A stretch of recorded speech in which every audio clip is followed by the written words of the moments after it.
ایک قوم، ایک امت ایسی ہے کہ جس نے اپنے رسول کو رد کیا اور اسے ہلاک نہیں کیا گیا۔ حضرت نوح کی قوم غرق، حضرت ہود کی قوم ختم، حضرت صالح کی قوم ختم، حضرت شعیب کی قوم ختم، آل فرعون ختم۔ یہود وہ امت ہے کہ معزول تو ہو گئی، جیسے ہی حضور آ گئے قرآن لے کر معزول ہو گئے۔ وہ جیسے کوئی ایک منصب ہے، اس منصب سے معزول کر دیے گئے، قتل نہیں کیا گیا، انہیں زندہ رکھا گیا۔ منصب تو اب قرآن آ گیا، محمد الرسول اللہ آ گئے صلی اللہ علیہ وسلم، اور کعبے کے گرد ایک نئی امت۔ وَكَذَلِكَ جَعَلْنَاكُمْ أُمَّةً وَسَطًا لِتَكُونُوا شُهَدَاءَ عَلَى النَّاسِ وَيَكُونَ الرَّسُولُ عَلَيْكُمْ شَهِيدًا۔ اگرچہ یہ امت 600 برس قبل قتل اور ختم ہونے کی مستحق ہو چکی تھی۔ کیوں؟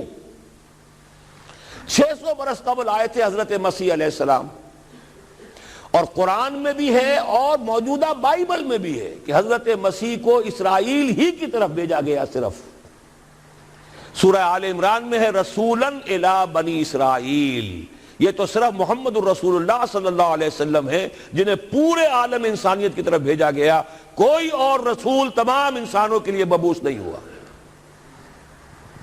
اور ابھی بائبل میں موجود ہے کہ میں صرف اسرائیل کے گھرانے کی کھوئی ہوئی بھیڑوں کی تلاش میں آیا ہوں۔ اسی لیے میں نے کہا تھا میں بھی امریکہ وغیرہ جاتا ہوں تو یہ اپنے پاکستانی ہندوستانی بھائی جو ہیں، یہ کھوئی ہوئی بھیڑیں وہاں جا کر جو ہیں وہ گم ہو گئی ہیں، ان گمشدہ بھیڑوں کی تلاش میں۔ تو اس کو اچھی طرح سمجھ لیجئے، حضرت مسیح کی بعثت تھی بنی اسرائیل کی طرف، اور بنی اسرائیل نے نہ صرف یہ کہ ان کو مانا نہیں، بلکہ الٹا اپنے بس پڑتے سولی پر چڑھا دیا، اپنے بس پڑتے۔ اس میرے الفاظ کو نوٹ کر لیجئے، گویا کہ یہ اب اس عذاب استیصال، آخری ہلاکت والے عذاب کے مستحق ہو گئے۔ لیکن یہ پوری انبیاء اور رسل کی تاریخ میں ایک استثناء ہے کہ اس میں جیسے آج کل ہم کہتے ہیں ججمنٹ ریزروڈ، حضرت مسیح کو اللہ نے زندہ اٹھا لیا، یہود کے اوپر لعنت تو کر دی، ختم نہیں کیا۔ سمجھ رہے ہیں میری بات کو؟ سن 70 سے ان پر عذاب آیا، حضرت مسیح سن 33 عیسوی میں اٹھائے گئے۔ سن 70 میں عذاب آ گیا ٹائٹس رومی کے ہاتھوں، وہ ہیکل سلیمانی بھی پھر دوبارہ گر گیا اور انہیں نکال دیا گیا ڈائسپورا سن 70 سے، لیکن ختم نہیں کیا گیا۔ یہ استثناء ہوا ہے۔ کیوں ہوا ہے؟ یہ بات پھر دوسری میری آج کی گفتگو میں بڑی کڑوی بات ہے، بہت کڑوی بات ہے۔ یہ جو دوسری امت جو جس سے کہ میں اور آپ ہیں، اور جو بہترین امت ہے، کنتم خیر امت، یہ جب طرز عمل وہی اختیار کرے گی جو یہودیوں نے کیا تھا، ان کو سزا ان ملعونوں کے ہاتھوں دلوائی جائے گی۔ بات سمجھ لیجئے میری۔ آپ کو معلوم ہے پھانسی کا پھندا کون ڈالتا ہے؟ چوڑا۔ اور ہندوستان میں مجھے بتایا مولانا امین حسن اصلاحی صاحب نے، وہ مشرقی یوپی سے ان کا تعلق ہے، اعظم گڑھ سے، کہ ہمارے علاقے میں یہ رواج تھا کہ اگر کوئی راجپوت شخص کوئی بہت گھناونا کوئی کام کرتا تھا تو اس کو جوتے لگواتے تھے چمار کے ہاتھوں۔ راجپوت کے سر پر راجپوت کا جوتا پڑا تو چلیے جوتا تو ہے، لیکن ہے تو راجپوت کا۔ لیکن جب راجپوت کے سر پر چمار کا جوتا پڑتا تھا، جسے انگریزی میں ہم کہتے ہیں to add insult to injury, ایک تو تکلیف ہو رہی ہے جوتے کی، اور ایک انسلٹ ہو رہی ہے کہ چمار کا جوتا ہے، تو یہ گویا کہ بدترین سزا ہو گئی۔ یہ امت جتنی اونچی ہے، جس کے رتبے ہے سوا، اس کی سوا مشکل ہے، جس کا مقام بلند ہے اسی اعتبار سے ان کو پھر سزا بھی سخت ملتی ہے۔ صاف فرما دیا اللہ تعالیٰ نے سورہ احزاب میں، اے نبی کی بیویوں تم عام لوگوں کی طرح نہیں ہو، لستم کاحد من النساء، لستن کاحد من النساء، اگر تم نے کوئی غلط حرکت کی دوہرا سزا عذاب ملے گا۔ اور بات صحیح ہے، جن کے رتبے ہیں سوا ان کی سوا مشکل ہے۔ اس امت کو عذاب کے کوڑے مارنے والی قوم وہ ملعون اور مغضوب علیہم قوم ہے جس کے لیے قرآن مجید 2 دفعہ کہتا ہے ضربت علیہم الذلۃ والمسکنۃ وباؤوا بغضب من اللہ. اور یہ کوڑے بہت زبردست شکل میں ابھی آنے والے ہیں. میری بات اب آپ نے سمجھ لی کیوں رکھا گیا یہود کو, یہ جلاد کیوں سنبھال کے رکھے گئے. انہیں بھی سزا دی گئی, اس صدی میں بھی ہٹلر کے ہاتھوں میں بھی 6 ملین 60 لاکھ اس نے ختم کیے, ان پر تو سزا کا سلسلہ چلتا رہا, ایکسٹرمینیٹ نہیں کیا, ختم نہیں کیا, باقی رکھا ہے. اس لیے کہ ان کو کوڑا بنا کر امت مسلمہ کی پیٹھ پر مارنا ہے کہ تمہارا رتبہ, تم محمد کے امتی صلی اللہ علیہ وسلم, ہمارے آخری رسول, ہمارے اکمل رسول, ہمارے خاتم النبیین, خیر البشر, اور ان کی امت ہو کر تمہارا حال یہ ہے. تو تم سزا کے مستحق جو ہو, وہ سزا ہے کہ جو اچھی طرح سمجھ لیجئے ہماری حال جو اس صدی کے آخر میں شروع میں ہوا تھا کہ تمام مسلمان غلام, اس غلامی کے اوپر جو مزید کوڑا تیار ہوا 1917 میں بالفور ڈیکلریشن کے ذریعے سے برطانیہ نے اجازت دے دی کہ یہودی آ سکتے ہیں, اب فلسطین میں آ کر آباد ہو سکتے ہیں, وہ مکان خرید سکتے ہیں, جائیداد خرید سکتے ہیں, زمینیں خرید سکتے ہیں. 1971 اس پر اندیشہ تھا کہ کہیں اگر خلیفہ عثمانی نے جہاد کا اعلان کر دیا, اس لیے کہ عبدالحمید, سلطان عبدالحمید کو بڑی سے بڑی رشوتیں پیش کر کے دیکھ لیا تھا انہوں نے کہ یہ جو ہمارے اوپر پابندی ہے کہ ہم فلسطین میں آباد نہیں ہو سکتے, جو کہو ہم تمہیں دولت دینے کو تیار ہے, یہ پابندی ختم کر دو. سلطان عبدالحمید ویسے جو بھی کچھ تھے چھوڑ دیجئے, لیکن یہ کہ اس نے کہا کہ جو معاہدہ عمر نے کیا تھا رضی اللہ تعالی عنہ, میں پیچھے نہیں جاؤں گا. لہذا خلافت ختم کروا دی, اور کروائی کس کے ہاتھوں؟ ایک مسلمان کے ہاتھوں. اس لیے کہ فری میسن تھا مصطفیٰ کمال پاشا, فری میسن. یہ سب یہودیوں کے ادارے. چاک کر دی ترک نادا نے خلافت کی قبا, سادگی اپنوں کی دیکھ, اوروں کی عیاری بھی دیکھ. ہندوستان میں ہنگامہ چل رہا ہے, تحریک چل رہی ہے, مسلمان ہجرت کر رہے ہیں, اور سب کچھ ہو رہا ہے, اور ہندو بھی شامل ہو رہے ہیں خلافت کی تحریک میں. لیکن اب مدعی سست گواہ چست. جب مصطفیٰ کمال نے خود ختم کر دی تو سب پانی پڑ گیا آگ کے اوپر. اب کیا بولیں, کس کو برا کریں. اس کے بعد 1948 میں ان کی ریاست قائم ہو گئی اسرائیل. کتنے برس بعد؟ ریاست تو خیر اس وقت بھی ان کی نہیں تھی جبکہ ٹائٹس نے ختم کیا ہے, وہ تو بہت پہلے کی بات تھی. تقریباً 2000 سال بعد اسرائیل 1967 میں جنگ کروائی, اور یہ بالکل صدام کی طرح کا مسئلہ تھا. 1967 کی جنگ میں ایک سازش تھی. انہوں نے بطور مہرہ استعمال کیا جمال عبد الناصر کو, جس نے اچانک جو ہے ایلات کی بندرگاہ کو بلاک کر دیا. 1967 اس پر جھپٹا مارا ہے اسرائیل نے. ادھر سے سینائی لے لیا, ادھر سے گولان ہائٹس لے لیے, ادھر سے جو ہے west bank of Jerusalem, west bank of Jordan لے لیا. یہ 67 کی بات ہے. پھر عالم عرب میں ایک ملک ذرا نکلنے لگا تھا کہ شاید ایک کے پاس پیسہ بہت تھا, لیبیا کے پاس, وہ مدد کر سکتا تھا کسی مسلمان ملک کی کہ وہ ایٹم بم بنا لے. 2 ملک ایسے تھے, ایک غیر عرب, ایک عرب.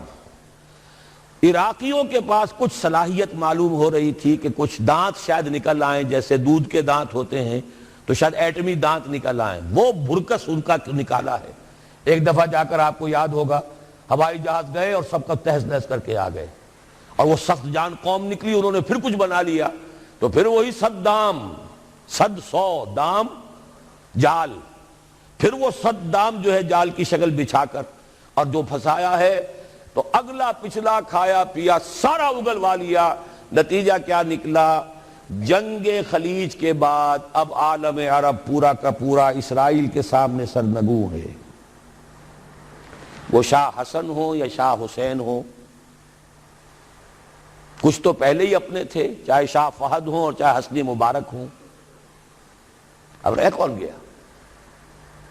اس سے بڑی ذلت کوئی ہے؟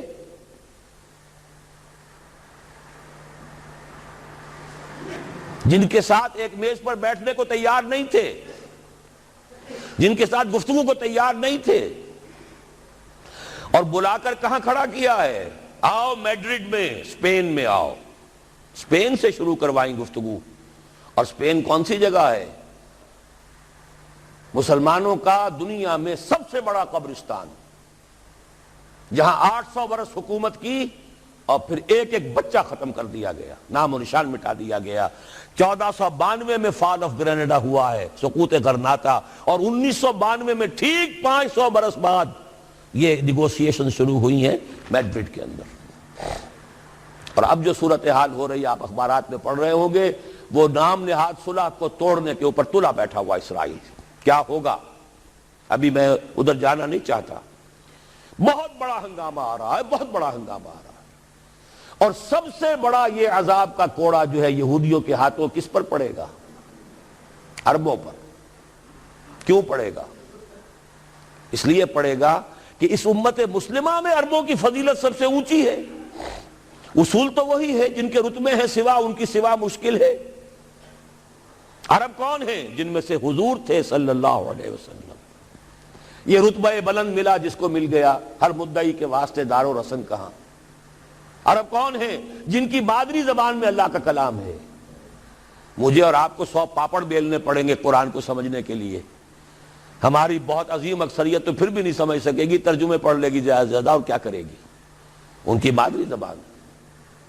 انہوں نے جب پیٹھ دکھائی اور اس صدی میں کولونیل رول سے آزاد بظاہر ہو جانے کے باوجود کسی نے قبلہ راست کردم، کسی نے وہ قبلہ کر لیا واشنگٹن کی طرف، کسی نے کر لیا ماسکو کی طرف، تو بدترین سزا کے وہی مستحق ہیں۔ اور جان لیجئے کہ وہ ہولوکاسٹ مڈل ایسٹ میں آنے والا ہے، آرمگڈون، الملحمۃ العظمیٰ۔ میں نے یہ ساری چیزیں اپنی ایک کتاب میں لکھ دی ہیں، سابقہ اور موجودہ مسلمان امتوں کا ماضی حال اور مستقبل۔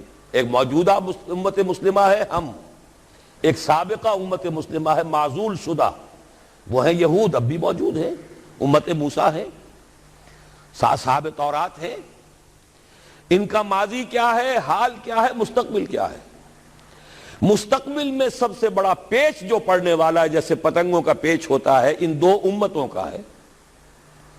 مڈل ایسٹ سب سے بڑی جنگ، تاریخ انسانی کی عظیم ترین جنگ کا میدان بنے گا، جس کو حضور نے نام دیا الملحمۃ العظمیٰ، عظیم ترین جنگ۔ احادیث موجود ہے میری اس کتاب کے اندر، حوالوں کے ساتھ ہے، ٹیکسٹ کے ساتھ ہے۔ ویل للعرب من شر قد اقترب، ہلاکت اور بربادی ہے عرب کے لیے اس شر سے جو قریب آ چکا ہے۔ لیکن اب یہ بات تو پھر میرے اور آپ کے لیے ذرا دور کی ہو گئی۔ تیسری کڑوی بات اب آ رہی ہے۔ ابھی تو عربوں کی بات تھی نا۔ 120 کروڑ میں نے آپ کو بتایا تھا کہ مسلمان دنیا میں ہیں، ان میں 20 پلس 22-23 ہوں گے عرب ہیں،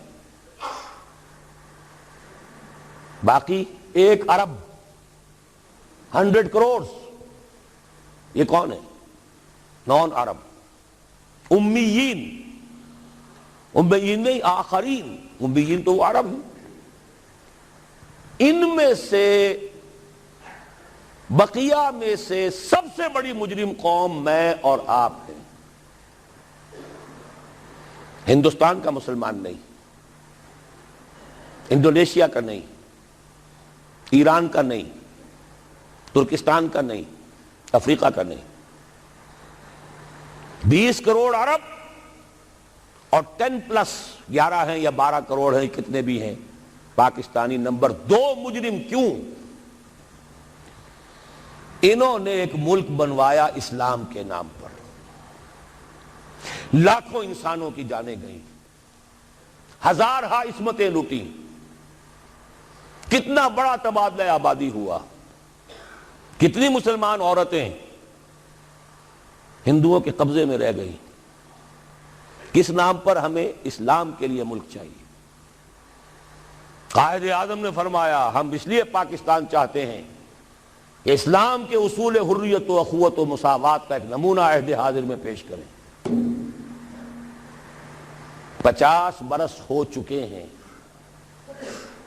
نوٹ کر لیجئے، 2 حساب ہیں نا، ایک ہے شمسی ایک ہے قمری۔ قمری کے حساب سے 50 برس ہو چکے، 9 مہینے زائد ہو چکے ہیں۔ شمسی حساب سے 50 برس میں 9 مہینے کم ہیں، بس اتنا ہی فرق ہے۔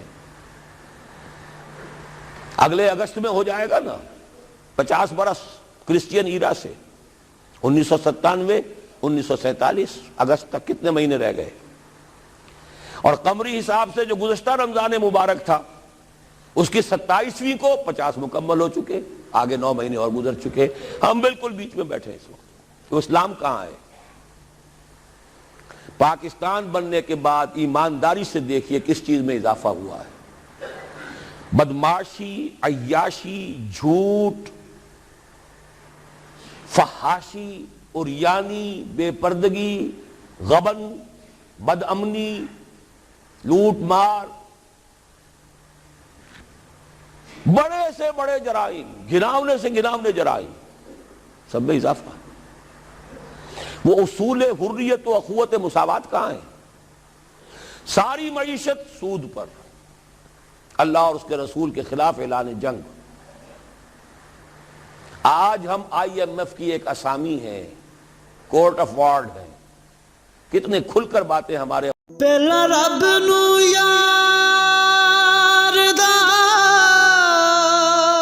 شوق ہویا،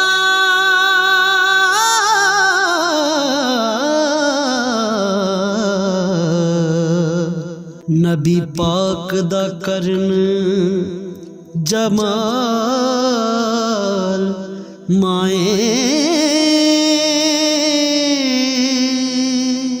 آیا وحی لے کے ہویا ترت حاضر، تے لیا یار نے یار نو پھال مائیں۔ مذرا کر رہے ہیں، ہمارے لیے کوئی اور چارہ کار ہے ہی نہیں۔ میں ابھی سکھر میں تھا، وہاں ایک مذاکرہ دیکھنے کا مجھے موقع مل گیا ٹی وی پر۔ صاف کہہ رہے تھے وہ دانشور، وہ تو ہمارے لیے کوئی اور چارہ کار نہیں، ہمارے لیے مفید یہی ہے جو کچھ ہو رہا ہے۔ IMF ہی ہمیں بچائے گا، اور واقعتاً بچائے گا۔ کیوں بچائے گا؟ آپ کے لیے نہیں بچائے گا، اپنے لیے بچائے گا۔ اسے آپ کے اندر سے اپنا خون نکالنا ہے۔ اگر مرنے دیں گے تو خون کہاں سے لیں گے؟ They will keep you۔ لیکن رکھیں گے اسی طریقے سے کہ خون کشید کرتے چلے جائیں، کبھی بجلی کا کرایہ، کبھی گاڑیوں کا کرایہ، کبھی اس کا کرایہ، کبھی اس کا کرایہ، کبھی اس کا ریٹ، کبھی اس کا ریٹ، کبھی ڈاک کے ریٹ، خون چوسنے کے لیے۔ یہ صورتحال جو ہے یہ ہماری آخر کس کی ہے؟ کس نے کیا یہ؟ کیا اللہ ظالم ہے؟ کیا ہم مجرم نہیں ہیں اس کے؟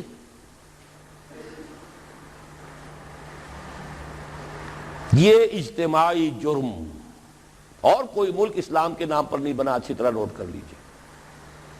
انڈونیشیا میں تحریک چلی، وہ ملائی نیشنلزم کے نام پر، ملے نیشنلزم۔ عربوں نے انگریزوں سے نجات حاصل کی، یا فرانسیسیوں سے، عرب نیشنلزم کے نام پر، العروبہ۔ صرف ایک ملک بنا تھا، پاکستان کا مطلب کیا؟ لا الہ الا اللہ۔ اور آج یہی وجہ ہے کہ کم سے کم عربوں کے ہاں خوشحالی تو ہے، جو ذلت آئی ہے ابھی ان پر، اور مسکنت آئی ہے، کر کچھ نہیں سکتے، بے بس ہو گئے۔ جزیرہ نما عرب میں آج یہود اور عیسائی دندناتے پھر رہے ہیں، ان کے فوجی مراکز قائم ہو چکے ہیں، نجد کے پورے علاقے کے اوپر ان کا قبضہ ہے اس وقت۔ ذلت ہی ہے نا۔ ہمارے ہاں تو بھوک بھی ہے، ہم تو اس سے آگے بات جا رہی ہے۔ ہمارے ہاں یہ مسئلہ اور آگے بڑھے گا تو کیا شکلیں ہوں گی۔ بھوکے بھیڑیے جس طریقے سے پیٹ پھاڑیں گے محلوں میں رہنے والوں کے اور کوٹھیوں میں رہنے والوں کے، وہ وقت دور نہیں ہے۔ یہ عذاب الہی کی شکل، جیسے کہ فرمایا گیا سورہ انعام میں، قُلْ هُوَ الْقَادِرُ أَن يَبْعَثَ عَلَيْكُمْ عَذَابًا مِّن فَوْقِكُمْ أَوْ مِن تَحْتِ أَرْجُلِكُمْ أَوْ يَلْبِسَكُمْ شِيَعًا وَيُذِيقَ بَعْضَكُمْ بَأْسَ بَعْضٍ۔ اے نبی ان سے کہہ دیجئے اللہ اس پر پوری طرح قادر ہے کہ تم پر کوئی عذاب بھیج دے تمہارے سروں کے اوپر سے یا تمہارے قدموں کے نیچے سے نکال دے، یا اللہ کو کوئی اور کام کرنا ہی نہ پڑے، تمہیں کو آپس میں ٹکرا دے، ایک دوسرے کی طاقت کا مزہ چکھائے۔